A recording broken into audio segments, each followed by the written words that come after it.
នៅក្នុងសង្គមរស់នៅប្រចាំថ្ងៃពាក្យសម្ដីមានឥទ្ធិពលយ៉ាងខ្លាំងណាស់ចំពោះការទំនាក់ទំនងរវាងមនុស្សនិងមនុស្សវាចាស់ពោលថាសម្ដីជាឯកព្រោះវាអាចនាំមកនូវសេចក្តីសុខឬសេចក្តីទុក្ខដល់ខ្លួនយើងទាំងអស់គ្នាបាន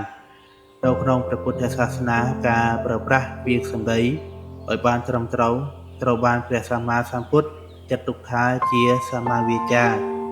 ដែលជាអង្គមួយដ៏សំខាន់ក្នុងអរិយមគ្គទាំង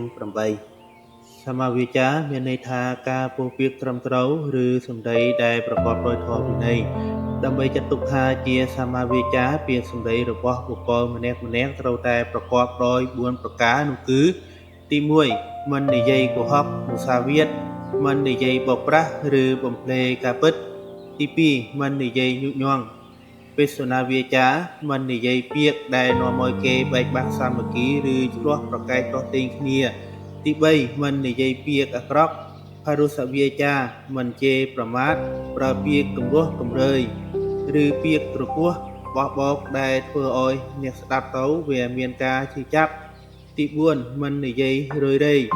សម្ភបលាបៈវាចាមិននិយាយពាក្យឥតប្រយោជន៍ឬនិយាយលេងសើចហួសហេតុពេកដែលគ្មានខ្លឹមសារការចេះគ្រប់គ្រងពាក្យសម្ដីមិនត្រឹមតែជួយលើកតម្លៃថ្លៃថ្នូរដល់ខ្លួនឯងប៉ុណ្ណោះទេថែមទាំងជួយឲ្យសង្គមជាតិទាំងមូលពោរពេញដោយសន្តិភាពនិងក្តីមេត្តាទៀតផងដូច្នេះយើងគ្រប់គ្នាគួរតែពិចារណាឲ្យបានល្អិតល្អន់ជាមិនសិនសឹមនិយាយស្ដី